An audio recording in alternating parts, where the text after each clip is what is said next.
In my last video, we took a look at the Roblox episode of The Simpsons. This was one of my first times watching like a newer episode of The Simpsons. So today, I thought it would be fun to take a look at an episode from the newest season, season 35. Not just any episode, however. The highest rated episode according to IMDb, which oddly enough was a tie between episode 2 and 15. So I decided to go with episode 2 just because it had more reviews. So let's get right into things. This episode starts off without an intro. I wasn't sure if this was unique just to this one alone, so I decided to check out another episode from season 35, and sure enough, it also didn't have an intro, which I kind of dig, honestly, just because it gives the writers more time if they need it. It kind of reminds me of how Bob's Burgers just jumps right into things without wasting any time. Plus, I bet it's nice not having to come up with couch gags 35 years later. Anyway, this episode starts off with Marge at the grocery store. While in the checkout lane, she sees a bubble blaster and buys it. Once she's home and pulls into the driveway, she is greeted by a significantly younger Bart. He runs up to her with excitement, jumping up and down, eagerly ready to help bring in the groceries. It's a really cute moment. It's nice seeing like a younger Bart that's not so mischievous. Mommy! Can I carry the bag with the milk? I'm really strong. Anyway, while they're walking into the house, you see a baby Lisa and Homer with a full set of hair. This is obviously a flashback. Once in the house, Bart grabs Marge's hand to go into the backyard to play with the bubbles. Marge watches Homer play bubbles with the kids, and she says to herself that this is a perfect moment. This is a perfect moment. But then she begins to cry because she realizes that this moment won't last forever. Marge, what's wrong? I love how Homer just teleports there. Then you have Lisa just walking up to Marge, telling her that she needs to stop that. Then you see Bart flying away in a bubble till it pops. Then Marge wakes up. Turns out it was all just a dream. Now, Marge looks absolutely terrible here. Super pale. It's cursed. It kind of reminds me of when Lisa drank the water on that It's a Small World parody ride at Duff Gardens. We found this one swimming naked in the fermentarium. I am the lizard queen. So I guess what happened here was Marge and Homer went out drinking and had street hot dogs that were made on a hubcap. That sounds disgusting. I don't know what they were thinking. And then we bought hot dogs from that sketchy street vendor. Oh, but they smelled so good, wrapped in bacon, sizzling in that hubcap. But Marge ends up puking. While Marge is getting ready to go back to sleep, Homer mentions that the bounce-a-thon is tomorrow and that Marge is a volunteer at it. Marge passes out and she has another dream. This dream starts off with Marge in a room with Bart, and suddenly she can't find Bart. And then it cuts to her holding Bart's hand, and they're getting ready for the first day of kindergarten. Bart runs into the room to go to kindergarten, and she realizes that he forgot his coat, so she runs in after him and is magically teleported to a department store. Then you see Bart running around this department store, and she's asking for help to find her missing boy. She then pulls back the clothes rack and sees a older Bart playing video games. What do you want? I've lost my little boy. Now this moment's really sad because Marge is asking an older version of Bart if he's seen the younger version of Bart. And obviously, like, a big theme of this episode is parents dealing with their kids getting older. I don't know, it just bummed me out a little bit. Suddenly, Marge is interrupted by an owl horn that Homer's playing. And Homer's an otter here because I guess Homer takes on different forms in Marge's dreams. I guess Marge viewed Homer as an otter because earlier that day he was in the kiddie pool eating food off his stomach. Sometimes Dad's a clown, sometimes potatoes, and sometimes he's both of the property brothers. Why am I these guys? Never mind, I know why. Hey, yo, Marge. And another little funny bit about her dreams is she has an inner Lisa, but her inner Lisa tells her things that Lisa has told her in the way that Marge remembers it. Yep, it's a scientific concept called lucid dreaming. It was invented by sleep doctors from a country somewhere. So obviously she doesn't remember fully what Lisa told her, but kind of the gist of it. I thought that was kind of a funny gag. They play off that a few more times throughout the episode. Anyway, she's told that she's able to access all of her thoughts and memories, so she goes back to a memory where Bart got a splinter in his hand. While she's pulling the splinter out of his hand, she realizes how big his hands have gotten, and she even mentions that they don't really hold hands anymore. When did your hands get so big? Please. It's been a while since we held hands. Ew. I guess Bart is becoming too cool for his mom. Anyway, then Marge kind of comes to the realization that she was drinking on a school night with Homer, and she doesn't really understand why they did that. So she jumps to the previous night and tries to figure out what caused it all. So it turns out she went to a parent-teacher conference and met with Bart's teacher and heard some troubling news. Last year of elementary school, and then it's on to middle school, and Middle school? girls, acne, drugs. 5th grade isn't the end of Bart's childhood, right? And technically, it is the last year of it.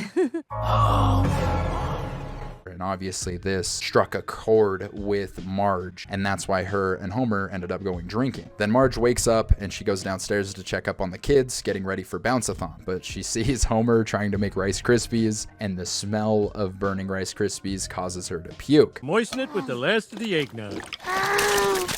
She comes out of the bathroom. Homer tells Marge that she should stay home. So Marge tells Homer that he needs to take a photo of both Lisa and Bart at the finish line at Bounce-a-thon, giving a thumbs up, because Marge has a scrapbook where she is putting all these photos throughout the years of them doing that thumbs up at Bounce-a-thon. Then Bart comes forward and tells Marge that he does not like Bounce-a-thon, that he thinks it's lame, and that he can't do a thumbs up because it will make the other kids lose respect for him, because he's built a reputation of taking funny photos, and at this Bounce-a-thon he's going to take a funny photo at the finish line. None of us kids like Bounce-a-thon.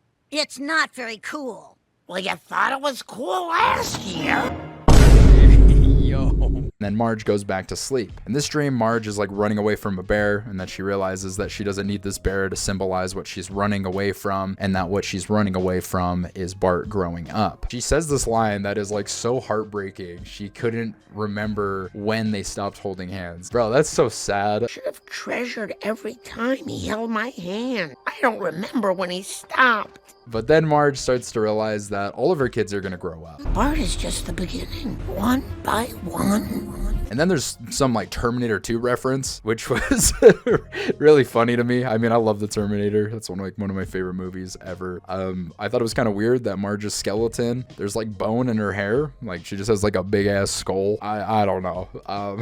Anyway, in her dream, they go back to earlier in the day when she came downstairs to look for the kids getting ready for Bounce-a-thon. And she sees Lisa rehearsing her thumbs up for the Bounce-a-thon and realizes that she can focus on Lisa. So she wakes up and she starts to get ready because she wants to go get this photo of Lisa giving the thumbs up at the finish line. While she's getting in the car, she ends up puking, so she can't take the car. She goes back inside, changes her clothes, and gets on a scooter. While she's riding the scooter, she has to keep getting off and on because she's still sick and just keeps puking. Eventually, Marge gets to the school, and there's a huge crowd of people, and she can't get through it. So she mentions that she's sick, and everyone slowly starts to step away from her. Some kind of, I don't know, pox or plague? I can already see it now. People are going to use this clip right here to say that The Simpsons predicted monkeypox.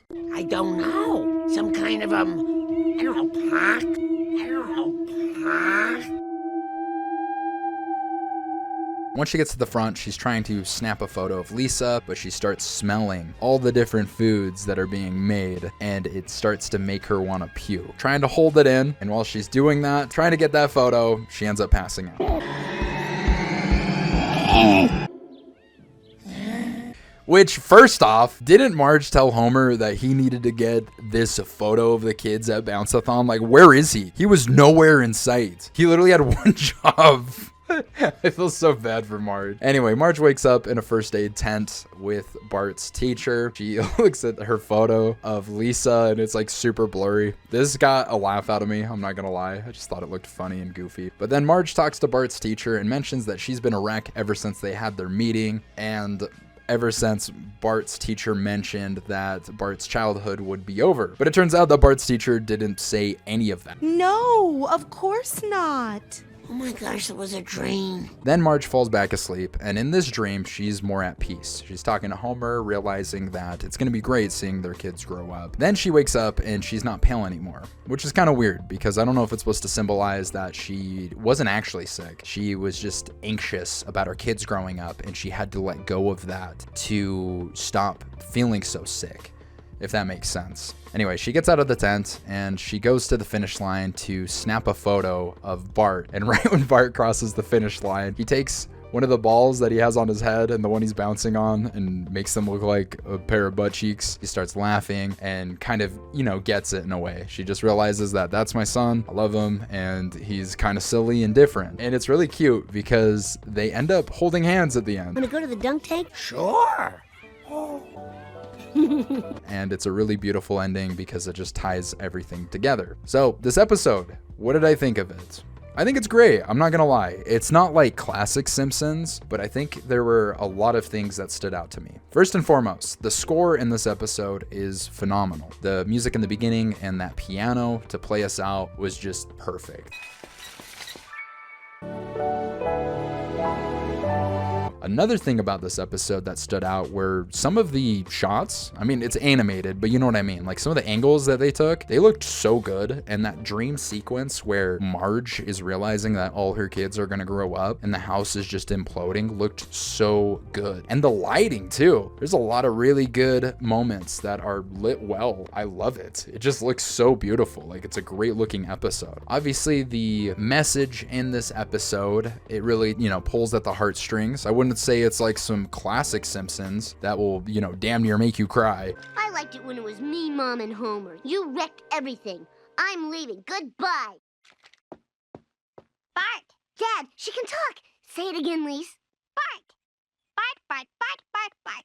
I'm her first word. Well, I'm not surprised. Lisa's crazy about you. But this was really solid overall, and I was happy with it. Obviously, with modern day Simpsons, everyone sounds old. It is what it is. It's what happens with TV shows as they go on. Yeah, so overall, I like this episode. I thought it was fun to look at a modern day episode of The Simpsons. There's a new season around the corner, and who knows, maybe I'll watch that first episode and give you guys a review of it here on the channel. The last video I put out, it was super overwhelming, the success of that. Like I said at the end of that video, I kind of just upload random nonsense on this channel, but you guys really seem to like this type of content, so I'll start making more stuff like this. So thanks for subscribing, thanks for supporting, make sure to like and comment, and I'll keep doing stuff like this. But anyway, till next time, peace.